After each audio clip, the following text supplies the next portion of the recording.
여러분, 지금 대한민국 경제에 정말 심각한 비상벨이 울렸습니다. 방금 들어온 속보를 보니 2025년 우리나라 1인당 GDP가 3607달러로 추산됐습니다. 재작년보다 0.3% 줄어든 수치인데 이게 단순히 숫자 조금 깎인 문제가 아닙니다. 무려 3년 만에 처음으로 역성장의 늪에 빠진 겁니다. 그런데 더 충격적인 건 우리만 빼고 전 세계는 지금 미친 듯이 달리고 있다는 사실입니다. 여러분, 전 세계 1등이 어디인 줄 아십니까? 리히텐슈타인 같은 강소국은 무려 23만 달러를 넘보고 있고 룩셈부르크는 14만 달러, 아일랜드는 12만 달러를 기록 중입니다.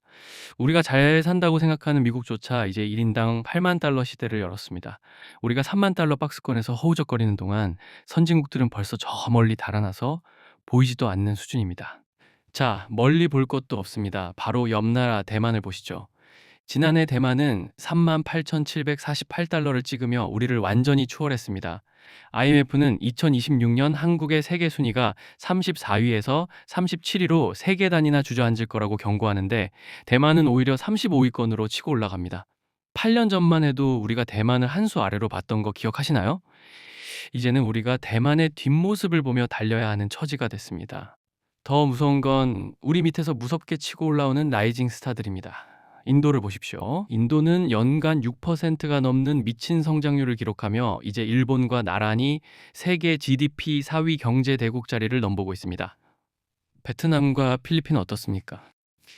글로벌 공급망의 중심이 한국에서 이들 동남아 국가로 옮겨가면서 매년 5에서 6%씩 몸집을 불리고 있습니다.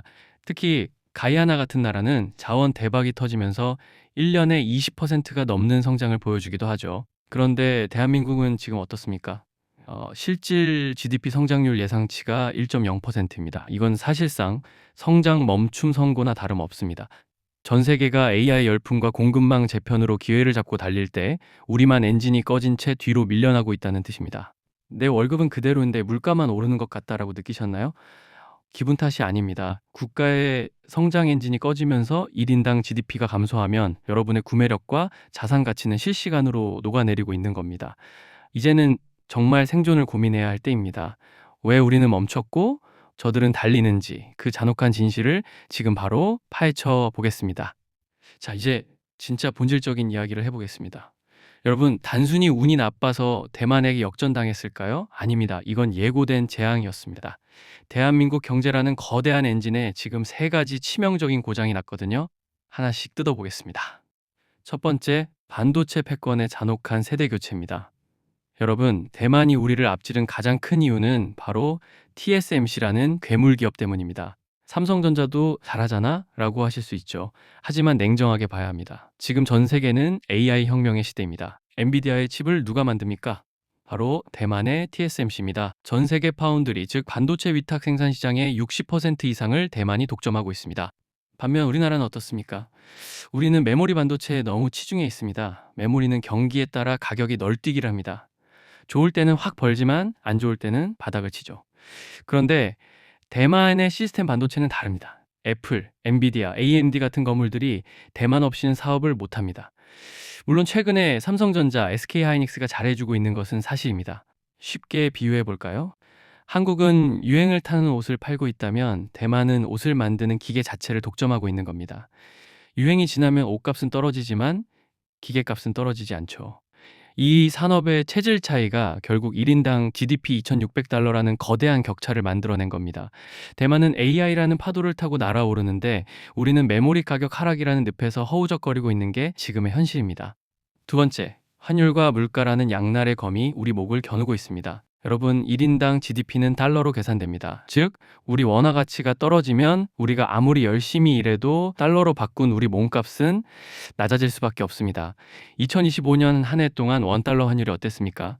1,500원대를 위협하며 고공행진을 했습니다. 왜 우리 돈의 가치가 이렇게 떨어질까요? 시장이 대한민국 경제의 미래를 어둡게 보고 있다는 증거입니다. 한국에 투자해봤자 수익이 안 나겠네라고 생각하는 외국인들이 자금을 빼서 미국으로, 일본으로, 그리고 대만으로 옮겨가고 있습니다. 여기에 고물가까지 덮쳤습니다. 월급은 2에서 3% 오를까 말까인데 점심값은 1만 5천 원이 넘습니다. 내수가 완전히 얼어붙었습니다. GDP의 절반 이상을 차지하는 게 민간 소비인데 사람들이 돈을 안 쓰고 빚 갚는 데만 혈안이 되어 있으니 나라 경제가 돌 리가 있겠습니까? 일본은 엔저를 활용해 관광객이라도 끌어모으고 수출 경쟁력이라도 챙겼지만 우리는 고물가와 고환율이라는 최악의 조합에 갇혀버린 겁니다. 세 번째, 가장 무서운 인구 구조의 저주입니다. 이건 정말 뼈아픈 이야기입니다. 대한민국은 지금 전 세계에서 가장 빠르게 늙어가는 나라입니다. 합계 출산율 0.6명대. 이건 국가 소멸 수준의 데이터입니다. 생산 가능 인구가 줄어든다는 건 경제의 기초 체력이 바닥나고 있다는 뜻입니다. 자, 옆 나라를 다시 보시죠. 대만도 저출산 국가지만 우리만큼 심각하지는 않습니다. 무엇보다 대만은 해외 자본과 기술 인력을 적극적으로 빨아들이며 체질 개선을 하고 있습니다. 하지만 우리는 어떻습니까? 규제는 여전하고 미래 먹거리에 대한 과감한 투자는 정쟁에 밀려 뒷전입니다. IMF가 왜 한국의 순위를 계속 낮추고 있을까요? 이 나라는 앞으로 일할 사람이 없어서 성장할 수 없다고 대놓고 말하고 있는 겁니다. 일본이 잃어버린 30년을 겪으며 1인당 GDP 40위권으로 밀려나는 걸 보면서 우리는 일본 망했다고 비웃었죠? 지금 우리가 그 길을 더 빠른 속도로 더 가파르게 내려가고 있습니다. 전 세계 GDP 순위를 다시 한번 보세요. 싱가포르는 9만 달러를 넘겼고 아일랜드는 12만 달러입니다. 이 작은 나라들이 왜 잘 나갈까요? 명확한 전략이 있기 때문입니다. 금융이든 기술이든 하나를 잡고 전 세계 돈을 끌어모으고 있습니다. 그런데 지금 대한민국은 무엇을 잡고 있습니까? 반도체는 대만에게, 성장은 인도에게, 가성비는 동남아에게 밀리고 있는 샌드위치 신세가 바로 우리의 민낯입니다. 여러분, 이제 현실을 직시해야 합니다. 설마 나라가 망하겠어? 라는 아니란 생각은 버리세요. 국가는 망하지 않아도 여러분의 자산은 망할 수 있습니다. 1인당 GDP 36,107달러라는 숫자는 우리에게 마지막 기회를 주고 있는 겁니다. 더 늦기 전에 생존 전략을 짜라고 말이죠.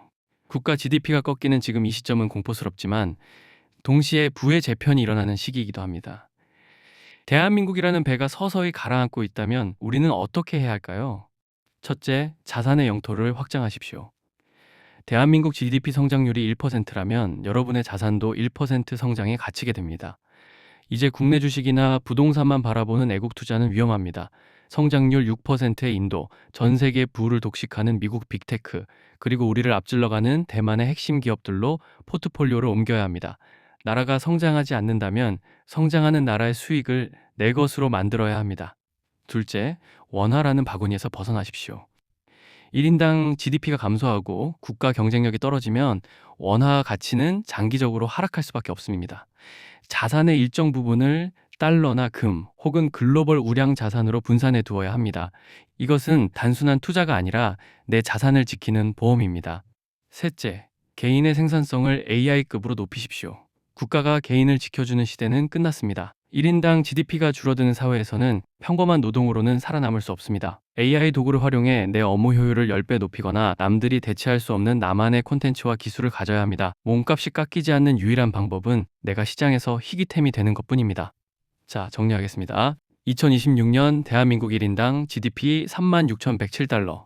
대만에게 추월당하고 세계 순위는 37위까지 밀려났습니다. 이건 경고입니다. 지금처럼 살면 가난해질 것이라는 아주 정직한 데이터죠. 오늘 소식 듣고 우울해만 하지 마세요. 위기는 곧 정보의 격차에서 오고 기회는 행동하는 자에게 옵니다. 오늘 내용이 여러분의 자산을 지키는데 조금이라도 도움이 되셨다면 구독과 좋아요 부탁드립니다.